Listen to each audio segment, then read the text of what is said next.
bien-aimés dans le Seigneur, et bien-aimés qui ne sont pas encore dans le Seigneur, et toute personne qui aura l'opportunité de regarder ce partage, bonjour et soyez les bienvenus. Le thème de notre partage aujourd'hui est intitulé « Les maîtres de la parole ». Et bien-aimés, je me projette un peu dans le jour du jugement dernier. En ce jour où tout sera terminé pour chacun de nous sur ce monde des vivants, mes bien-aimés. En ce jour où il n'y aura plus rien à faire pour le salut de son âme. En ce moment où il faudra répondre de ses actes devant le Dieu Tout-Puissant, devant notre Créateur, mes frères et sœurs. Je me projette un peu en ce moment et je m'imagine la scène, mes bien-aimés. Je vois des avocats, je vois des hommes d'État puissants, je vois des philosophes modernes et de l'Antiquité. Je vois les stars de la télé-réalité, des acteurs célèbres, les présentateurs radio, les présentateurs TV. Je vois les hommes influents, des présidents, directeurs généraux des grandes sociétés. Et j'en passe, mes bien-aimés, je vois tout ce monde en route pour la plus grande décision de l'éternité de leur vie, mes bien-aimés. Et en présence de toutes ces personnes, il y a évidemment le maître, celui devant qui l'on devra rendre des comptes. Et bien aimé,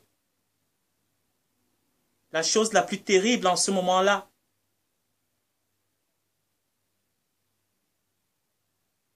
c'est qu'aucun de ces grands maîtres de la parole, toutes ces personnes célèbres, présentateurs de la TV, de la radio, avocats, philosophes, grands conférenciers éloquents, pleins de prestance, tous ces gens qui ont remué des foules par leurs paroles, par leur beauté, par leur corps,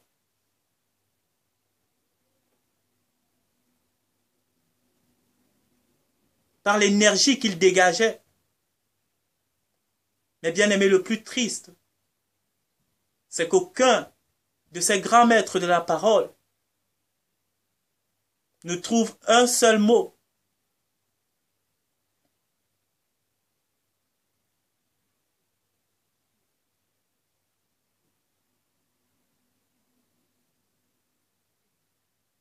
pour pouvoir justifier ces actes devant le grand trône blanc de l'agneau, mes bien-aimés.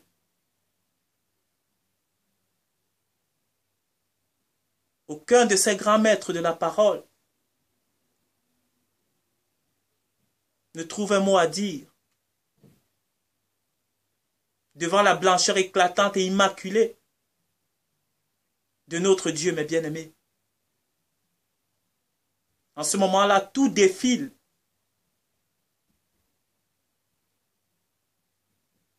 Devant leurs yeux, leur vie entière est en train de passer comme un film en boucle devant leurs yeux.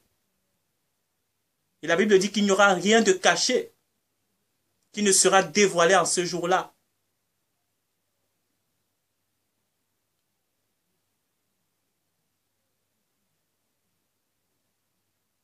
Et s'accomplit ce qui est dit dans le livre de Romains 3, verset 19.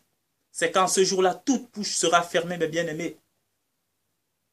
Il n'y aura plus rien à dire, mes bien-aimés. On ne pourra pas se justifier ce jour-là. Beaucoup peut-être diront, à l'Éternel Tout-Puissant. Seigneur, moi je n'ai pas eu le temps de me convertir. Et Dieu leur répondra. La conversion ne demandait pas le temps. La conversion demandait simplement du désir. Il fallait juste vouloir. Ce n'était pas une question de temps, mes bien-aimés. Peut-être beaucoup d'entre eux avaient entendu l'évangile. Ils étaient occupés par leur business ou ils remettaient la chose à plus tard.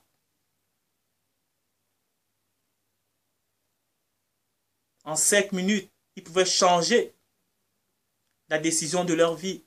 Et comme je le fais, la plupart du temps à la fin de mes partages, je lance toujours un appel à ceux qui ne connaissent pas Jésus-Christ, de venir à lui. Et si vous regardez la plupart des partages, ça ne prend pas 5 ou 10 minutes de temps.